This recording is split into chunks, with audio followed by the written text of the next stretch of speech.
দক্ষিণ কলকাতা জেলা বিজেপিতে কাজিয়া, জেলা সভাপতি সাধারণ সম্পাদকের নামে পোস্টার, অনুপম ভট্টাচার্য জিতেন্দ্র সিং এর ছবি দিয়ে পোস্টার, ঢাকুরিয়া জেলা নির্বাচনী কার্যালয়ের সামনে সেই পোস্টার দেওয়া হয়েছে। তবে সেই পোস্টারে কি অভিযোগ করছেন, কি অভিযোগ উঠছে সেই পোস্টারে আমরা জানবো।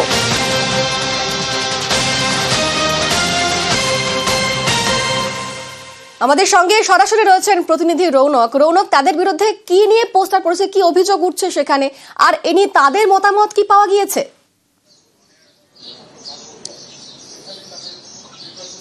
দেখো, একেবারেই সামনের বছরই বিধানসভা নির্বাচন এবং তার আগে বিজেপি কিন্তু তাদের সাংগঠনিক রদবদলের জন্য একাধিক বৈঠক করেছে এবং গত দুদিন আগেই এই যে দক্ষিণ কলকাতা জেলা সভাপতি অনুপম ভট্টাচার্য তিনি কিন্তু পুনর্নির্বাচিতই হয়েছে।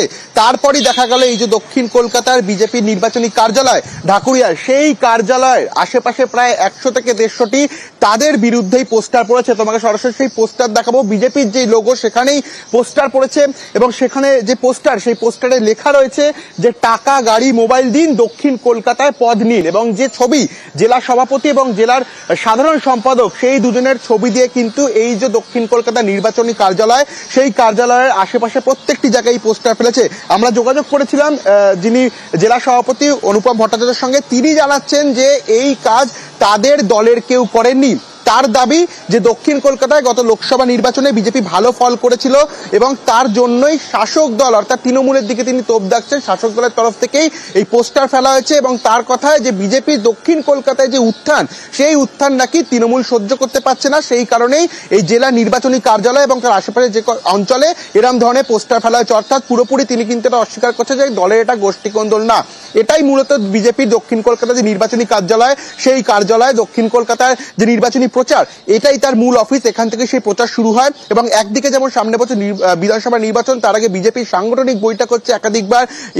এমনকি এই যে অনুপম ভট্টাচার্য তিনি কিন্তু আবারও দক্ষিণ কলকাতার বিজেপি জেলা সভাপতি হিসেবেই নির্বাচিত হয়েছেন এবং তারপরে তার বিরুদ্ধে এই ধরনের পোস্টার নিয়ে কিন্তু রাজনৈতিক মহলে ইতিমধ্যে শোরগোল তৈরি হয়েছে। যদিও বা যিনি জেলা সভাপতি অনুপম ভট্টাচার্য তিনি এটা পুরোপুরি উড়িয়ে দিচ্ছে এবং এর পুরোপুরি তোপ দাগছে শাসক দলের বিরুদ্ধে। তার কথায় যেহেতু তারা নাকি লোকসভা বলছে, তাদের কোনো প্রতিক্রিয়া পাওয়া গেছে?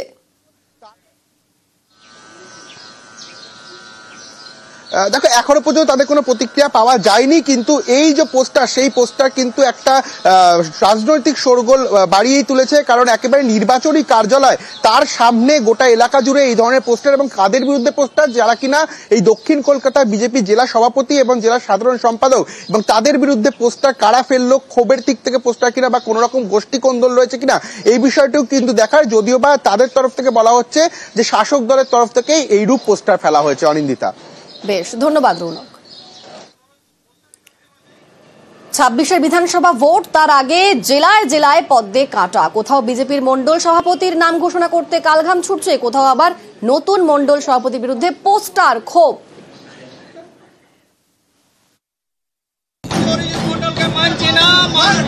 বছর ঘুরলেই বিধানসভা ভোট, তার আগে কোচবিহারে মন্ডল সভাপতি খুঁজে পেতে সমস্যায় বিজেপি। 24-এর লোকসভা ভোটে কোচবিহার আসনটি বিজেপির থেকে ছিনিয়ে নিয়েছে তৃণমূল। পদ্ম শিবিরের একাংশ বলছে এরপর থেকে দলীয় সংগঠনের শক্তি একেবারে তলানিতে। কোচবিহারে 2298টি বুথ, এর মধ্যে বেশিরভাগ বুথেই কমিটি গঠন করতে পারেনি বিজেপি।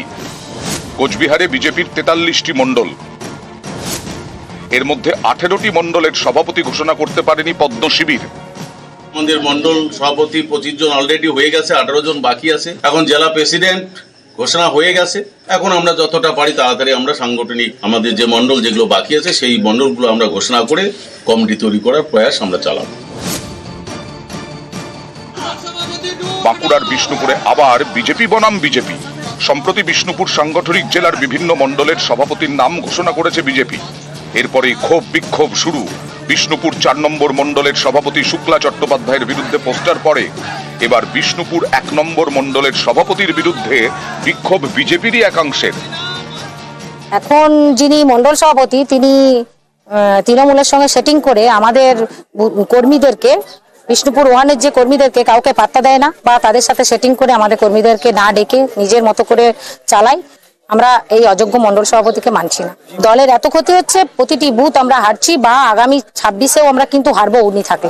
পার্টির কিছুদিন আগে সংগঠন পর্ব অভিযান চলেছিল, সেখানে পার্টির যারা অ্যাক্টিভ কার্যকর্তা তারা ভোট দিয়ে আমাকে মণ্ডল সভাপতি নির্বাচন করেছিল, আমি কিন্তু তাদের ভোটেই নির্বাচিত হয়েছি। অতএব মানবে না বা চলবে না, হচ্ছে না, এগুলো দেখুন, এগুলো পার্টির অভ্যন্তরীণ বিষয়ে বসে কথা বলা যায়, কারণ পার্টির সবাইকে তো সমানভাবে পদ দেওয়া সম্ভব না। এই কিছু মানুষ পদের জন্য এসব নোংরামি করে। উত্তর 24 পরগনায় বিজেপির বসিরহাট সাংগঠনিক জেলা। সম্প্রতি এই সাংগঠনিক জেলার বিজেপি সভাপতি হয়েছেন সুকল্যাণ বৈদ্য। এরপরেই পোস্টার। নতুন জেলা সভাপতির বিরুদ্ধে বাদুড়িয়ায় বিজেপি পার্টি অফিসে পড়েছে পোস্টার। তাতে লেখা, আজ থেকে বিজেপি দলের কালো দিনের সূচনা। বসিরহাটে কাছাড়িপাড়ায় বিক্ষোভ দেখানো হয়। দক্ষিণ 24 পরগনার নামখানা। এখানে সাগর 5 নম্বর মণ্ডলের বিজেপি সভাপতি দিলীপ প্রধানের বিরুদ্ধে ক্ষোভ দলেরই একাংশের, তারা বিক্ষোভ দেখান। নিউজ 18 বাংলা।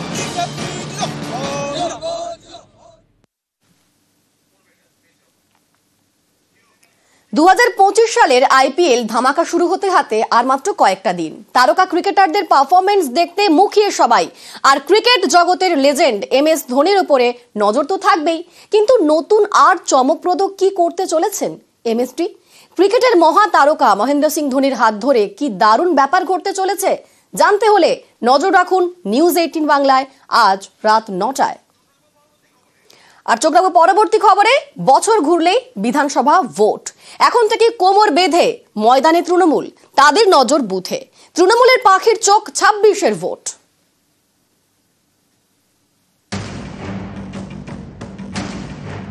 বেশ কিছু বিধানসভায় আমাদের প্রত্যাশিত ফল হয়নি। যেসব বুথে হেরেছি সেই সব বুথ চিহ্নিত করতে হবে। কেন হেরেছি সেটা বের করতে হবে। সাধারণ মানুষ তো পরিষেবা পাচ্ছেন, তাহলে হারের কারণ কি? অঞ্চল সভাপতিদের ডেকে জানতে হবে কেন হেরেছি। বাড়ি বাড়ি চিহ্নিত করে যেতে হবে। অভিষেক বন্দ্যোপাধ্যায়ের কড়া বার্তা। শনিবারের ভার্চুয়াল বৈঠকে বুঝিয়ে দিয়েছেন বুথ যার জয় তার।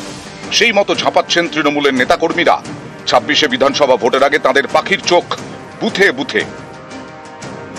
পশ্চিমবঙ্গে প্রায় 80,499টি বুথ। এর মধ্যে প্রায় 20,000 বুথে বিশেষ নজর দিতে বলা হয়েছে তৃণমূলের জেলা নেতৃত্বকে। বুথে বুথে সংগঠনের ভিত আরো মজবুত করতে নির্দেশ দেওয়া হয়েছে। 21 বিধানসভা ভোটের আগে বুথ ভিত্তিক সম্মেলন করেছিলেন মমতা বন্দ্যোপাধ্যায়। এবারও সেই ধাঁচে সম্মেলনের ভাবনা তৃণমূল শীর্ষ নেতৃত্বের। নেত্রী বারবার বলেন বুথ কর্মীরাই আমাদের আসল সম্পদ, এবং প্রত্যেকটি বুথে আমাদের কর্মীরা যেভাবে নেত্রীর ইতিবাচক কাজগুলো, উন্নয়নের স্কিমগুলো বাড়ি বাড়ি নিয়ে যান, বুথ সামলান, নির্বাচনে এজেন্ট হন, বিজেপি বা সিপিএম এর কুৎসা চক্রান্তের মোকাবিলা করেন, বুথ ভিত্তিক সংগঠনটা তৃণমূলের অত্যন্ত শক্তিশালী। 24 লোকসভা ভোটের ফলাফলের ভিত্তিতে উত্তরবঙ্গে 1,480টির বেশি বুথে পিছিয়ে তৃণমূল। দক্ষিণবঙ্গে পিছিয়ে 3,387টির বেশি বুথে। এই সব বুথে সংগঠনে জোর দিচ্ছে তৃণমূল। নেতাকর্মীদের নির্দেশ দেওয়া হয়েছে বাড়ি বাড়ি যেতে, কেন ভোট কমে গেল তা জানতে। এই সংক্রান্ত রিপোর্ট দিতে বলা হয়েছে শীর্ষ নেতৃত্বকে। 2021 বিধানসভা নির্বাচনের আগেও দেখতে পাওয়া গিয়েছিল বিভিন্ন জায়গাতে বুথ ভিত্তিক কর্মী সম্মেলন করে আসলে কোথায় সাংগঠনিক দিক থেকে ফাঁকফোকর বা পরিষেবা দেওয়ার ক্ষেত্রে সমস্যা রয়েছে বা দূরত্ব বেড়েছে সাধারণ মানুষের সঙ্গে, তা চিহ্নিত করে নিতে পেরেছিল তৃণমূল কংগ্রেস 2026 বিধানসভা নির্বাচনের আগে। তাই বুথের সংগঠনের দিক এবং বুথভিত্তিক সংগঠনের কৌশল তৈরি করার উপরই জোর দিচ্ছে তৃণমূল। ক্যামেরা কুণাল চৌধুরীর সাথে আবির ঘোষাল, নিউজ 18 বাংলা, কলকাতা।